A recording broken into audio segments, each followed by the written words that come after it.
할렐루야 성도 여러분 반갑습니다. 구봉주 목사입니다. 구봉주 목사의 묵상 오늘은 지난주에 이어서 단테의 신곡 파트 2라는 주제로 이야기를 나눠보려고 합니다. 단테의 신곡입니다. 단테의 신곡. 제가 지난주에 소개해드렸습니다. 단테의 신곡은 13세기, 14세기 살았던 시인이자 철학가였던 단테가 본인이 스스로 창작한 그런 창작물입니다.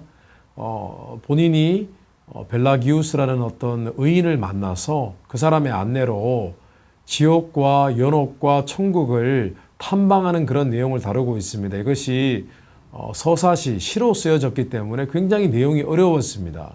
등장하는 인물들도 굉장히 다양해서 사실은 너무 어려운 책이었는데 제가 좀 쉽게 풀어 쓴 책이 나왔다고 해서 그 책을 사보았고 또 그 책의 내용을 지난주부터 이렇게 다루고 있습니다. 근데 오늘도 단테의 신곡에 대해서 좀 이야기를 나눠볼까 하는데요. 단테의 신곡을 보면은 재미있는 내용이 나와 있습니다. 그곳에서는 특별히 지옥과 연옥을 단테가 방문을 했을 때, 여러 가지 이야기들이 나와 있습니다. 지옥에 대해서, 연옥에 대해서 자세히 묘사를 하고 있는데요.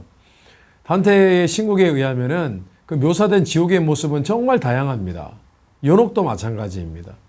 지옥에서는 단순히 그냥 한 장소에서 형벌을 받아야 할 사람들이 모여 있는 것이 아니라 제1지옥, 2지옥, 3지옥, 4지옥 이렇게 다양한 지옥의 모습이 나와 있고요. 또 그 죄에 대해서 형벌을 받는데 죄도 다양할 뿐만 아니라 받는 형벌도 굉장히 다양한 것으로 나와 있습니다. 심지어 연옥도요. 제가 지난주에 설명을 드렸죠. 연옥이라는 것은 예수님을 믿지만은 이 땅에 살아가면서 끊어내지 못했던 그런 죄 때문에 어쩔 수 없이 천국에 가지 못하고 그 죄에서 완전히 자유할 때까지 수련을 하는 일종의 징벌을 받는 그런 장소입니다. 연옥에도 다양한 죄로 인해서 연옥에 머물러 있으면서 500년, 짧게는 500년, 길게는 1000년 이렇게 머물고 있는 사람이 있는 것이 자세히 묘사가 되어 있습니다. 성도들 맞습니다. 전부 다 허구입니다. 거기 있는 내용들 중에 모두가 다 틀렸다고 얘기할 수도 없겠죠. 우리는 아직 지옥을 가보지 않았기 때문에. 그리고 특별히 연옥에 대해서 묘사하는 내용도 모두 다 허구입니다. 아니, 어떻게, 연옥이라는 그런 허구의 공간을 만들어서 거기서 무슨 죄를 용서받고 또 죄악을 끊어내는, 죄악의 습관에서 자유하게 되는 그런 시간을 갖는다는 말입니까? 그냥 수련하면 징벌 좀 받으면은 죄의 문제가 해결이 되겠습니까? 죄의 문제가 해결이 되는 시간은 바로 우리가 살고 있는 지금 이 땅의 이 시대입니다. 그리고 죄의 문제에서 자유하기 위해서는 오직 예수 그리스도의 보혈과 십자가의 은혜 그리고 성령의 은혜입니다. 우리의 양심과 마음을 새롭게 하시는 성령의 능력으로만 우리는 죄 용서를 받을 수 있고 또 죄를 이기고 승리할 수 있는 것입니다. 연옥에서 몇백 년 동안 수행을 해서 죄를 끊는다. 전부 다 허무맹랑한 이야기죠. 그런데 제가 단테의 신곡을 읽으면서 깨달은 인사이트들 중에 하나가 뭐냐 하면은, 이 죄에 대한 인사이트였습니다. 죄에 대한. 그렇구나. 죄가 참 다양하구나라는 생각을 하게 되었습니다. 실제로 지옥과 연옥에 대해서 단테가 묘사해 놓은 내용을 보면요. 그 죄의 내용들이 정말 다양합니다. 제가 보기에 카톨릭도 예전에, 물론 카톨릭의 역사가 우리 개신교의 역사보다 훨씬 길지 않습니까? 그때 초대 교부들도 죄에 대해서 참 많이 연구하고 묵상을 했던 것 같습니다. 연옥에 가면은 단테가 연옥을 방문했을 때 내용을 보면은요. 거기에 좀 다소 생각하기에 신비스럽고도 좀 이상한 그런 죄를 지은 사람들이 나옵니다. 제가 두 가지 죄를 흥미롭게 읽게 되었는데요.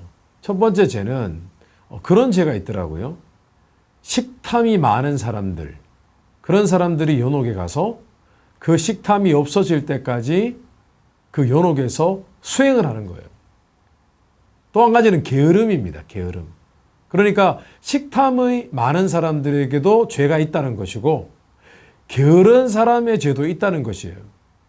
근데 흥미로운 사실은요, 식탐이 많았던 사람들, 식탐을 끊지 못했던 사람들은 연옥에서 어떤 수행을 하느냐면은 나무에 각종 과실이 주렁주렁 열려 있습니다. 근데 그것을 계속 위를 쳐다보면서 나무의 과실을 바라보는 거예요. 그래서 계속 침을 흘리는 거죠. 막 먹음직스러운 열매를 보면서, 그러나 절대로 그 열매는 떨어지지 않습니다. 그리고 올라가서 따먹을 수도 없습니다. 재밌는 사실은요, 그 수행을 하는 사람들은 모두 깡 말라 있다는 거예요. 피골이 상접해서 굉장히 보기에 초라한 그런 모습으로 계속해서 나무의 열매를 쳐다보는 것입니다. 또 게으름이라는 죄를 지은 사람들은 연옥에 가서요, 계속 누워 있습니다. 그러니까 평소에 게으르고 잠을 많이 잤던 사람들이 연옥에 가서는 계속 누워 있는 그런 고통 가운데 인내하며 머물러 있는 것입니다. 그러면서 자신의 게으름을 회개하고 그것에서 수행하여서 게으름의 죄를 끊어내고 영혼이 정화되는 것이죠. 아니, 말도 안 되는 얘기죠. 그런데 이 단테의 신곡을 제가 읽으면서 우리가 생각지 못했던 죄가 사실은 죄라고 생각하지 않았던 것들이 사실은 죄일 수 있다는 생각을 해보게 되었습니다. 성도 여러분, 과연 식탐, 음식에 욕심을 내는 것이 죄일까요? 에이, 저도 식탐이 많은 편입니다. 먹는 걸 굉장히 좋아합니다. 식탐이 무슨 죄가 될 수 있겠습니까? 그런데 식탐도 죄가 될 수 있습니다. 역사를 보면요, 식탐으로 죄를 범한 그런 시대가 있었습니다. 로마 시대입니다. 초기 로마 제국이 여러 지역을 평정하고 로마 제국, 거대한 제국을 건설했을 때, 그때 로마 귀족들은요, 왕을 비롯해서 귀족들은 너무 삶이 풍요로워서요, 하루에 몇 끼를 먹었다고 합니다. 세 끼가 아니라요, 수십 끼를 먹었다고 합니다. 어떻게 그게 가능했을까요? 먹고 나면 바로 토했다고 합니다. 먹고 토하고 또 먹고, 먹고 토하고 또 먹고, 그렇게 한 끼 식사를 2시간, 3시간, 4시간을 했다고 합니다. 그런데 다른 한편에서는요, 아이들이 굶어 죽어가고 그랬다고 합니다. 그것은 식탐의 수준이 아니라 먹는 것으로 탐심을 누렸던 것입니다. 그러니까 먹는 것이 우상이 되었던 것이죠. 성경 말씀에 탐심은 우상 숭배이라고 했습니다. 탐심. 거기에 집착하고. 식탐이 왜 우상이 되겠습니까? 다른 것들은 생각하지 않고 하나님도 잊어버릴 정도로 먹는 것에 집착하고 그것을 행복으로 생각을 하고 살아간다면 그것이 우상 숭배고 그것이 죄가 될 수 있는 것이죠. 오늘날 우리가 살아가고 있는 시대는 어떤 시대입니까? 유튜브에는 먹는 얘기만 가득합니다. 먹방, 잘 먹고 많이 먹는 사람이 우상이고요. 그런 사람들이 아주 이렇게 부러운 사람으로 인식이 되는 시대가 오늘날 우리의 시대입니다. 우리의 삶 가운데 인생의 목표, 버킷리스트 가운데 하나가 뭔 줄 아세요? 안 먹어본 음식을 많이 먹어보는 것이 우리 인생의 소원인 사람들이 굉장히 많습니다. 거기에 하나님은 없고 거기에 진리는 없는 거예요. 그렇다면 식탐도 우상이 되어질 수 있고 죄가 될 수 있는 것입니다. 게으름은 어떻습니까? 게으른 것은 기준이 상대적입니다. 어떤 부지런한 사람에게는 게으른 사람이 아닌데도 불구하고 게을러 보일 수가 있습니다. 또 반대인 경우도 있습니다. 게으른 사람이라서 정상인 사람인데 부지런한 것으로 인식이 될 수도 있습니다. 게으름이라는 건 상대적인 것이죠. 그러나 사실 인간 사회에 게으름이라는 것은 절대적인 기준도 있습니다. 왜냐하면 우리 모든 사람들이 보편적으로 보기에 정말 게으른 사람들이 존재하는 것이 맞거든요. 어떤 사람 눈에는요, 사실은 홈리스 분들이 게으른 사람들이라고 그렇게 여기기도 합니다. 저도 100% 맞다고 얘기를 할 수는 없지만 저도 그렇게 봅니다. 일종의 사회병이겠죠. 그런데 게으름도 하나님 앞에 죄가 될 수 있습니다. 왜냐하면은 우리는 분명히 성경 구절을 알고 있습니다. 달란트의 비유입니다. 당시의 달란트라는 것은 화폐 기준이었습니다. 오늘날처럼 달란트, 탤런트, 재능을 의미하는 그런 의미는 없었습니다. 그래서 사실은 그 달란트라는 것은 물질을 의미하는 것이 맞습니다만은 뭐 그것도 여러 가지 방법으로 해석할 수 있죠. 그런데 그 비유를 말씀하시면서 예수님께서 어떤 말씀을 하셨습니까? 우리에게 주어진 시간, 물질, 재능, 은사, 이 많은 것들이 어떤 목적과 이유든 상관없이 효율적으로 사용되지 아니하면 그것은 하나님께 큰 범죄가 될 수 있다는 그런 비유입니다. 맞아요. 하나님 앞에 게으른 것도 죄일 수 있습니다.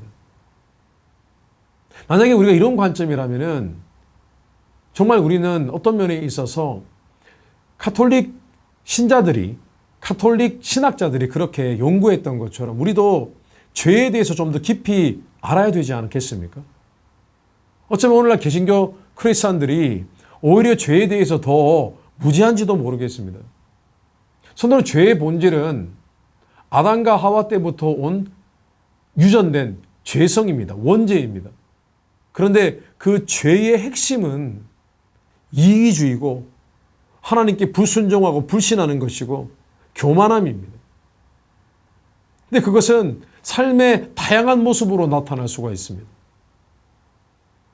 무언가 밥을 더 많이 먹는다든가 그것이 죄라는 의미가 아니라 삶의 어떤 모습이든 그 속에 죄의 핵심과 본질적인 내용들이 담겨 있다면 그것은 얼마든지 죄가 될 수 있다는 것입니다. 사업에서 성공하는 건 하나님이 주시는 축복입니다. 기도하고 인민생활을 하다 보니 성공을 하게 되었습니다. 하나님 복 주신 것이죠. 그러나 그 성공이 그 이면에 우리 속에 탐심이 있고 욕심이 있고 그것이 전부이고 하나님보다 더 우선순위에 놓여 있다면 그것도 죄인 것이죠. 성도 우리가 죄에 대한 깊은 이해가 있어야 됩니다. 깊은 묵상이 있어야 됩니다. 내 삶을 돌아보면서 내가 이런 일을 하든 저런 일을 하든 심지어 내가 나의 건강을 위해서 운동을 한다 할지라도 그 이면에 담긴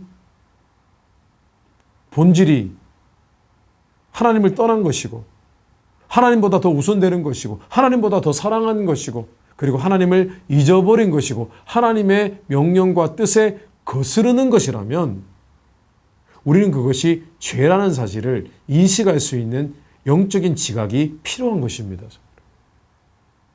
예수 믿는 사람은 하나님 말씀을 읽으면 읽을수록 죄의 본질이 깨달아지고 은밀한 죄가 드러나는 그런 역사를 경험해야 됩니다. 그렇게 되면요, 성도 여러분, 우리는 죄에 무감각하고 회개할 일이 별로 없는 것 같지만은요, 시간이 지나면 지날수록 아마 죄가 결코 우리와 멀지 않다는 것을 깨닫게 되실 것입니다.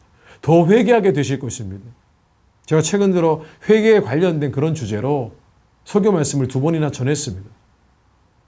근데 회개 그냥 죄를 지으면 하는 거고 아니면 안 하는 거고 아닙니다. 사실은 예수 그리스도를 믿는 자들은요, 시간이 지나고 지날수록 더욱 거룩해지면 거룩해질수록 하나님 말씀을 더 많이 읽으면 읽을수록 사실은 더 깊은 죄가 깨달아지고 죄의 심층으로 들어갈 수 있어야 됩니다. 그렇게 하다 보면요, 더 많이 회개하게 됩니다. 우리가 너무나 잘 알고 있는 성 프란시스. 성 프란시스는요, 정말 거룩한 사람이었습니다. 근데 이 사람은 날마다 회개했습니다. 매일같이 회개했습니다. 정말 믿기는 어렵지만은 그 사람은 그리스도의 오상을 가졌다고 그렇게 전해지고 있습니다. 오상이라는 것이 예수님이 못에 박히실 때 5군데 못자국이 났잖아요. 창자국, 못자국. 2손, 2발, 그리고 옆구리잖아요. 근데 그 오상을 가지고 있었던 것으로 그렇게 가톨릭 역사에는 기록이 되어 있습니다. 진짜인지 가짜인지 저는 잘 모르겠습니다. 근데 어쨌든 하나님 앞에 매일같이 회개했다고 합니다.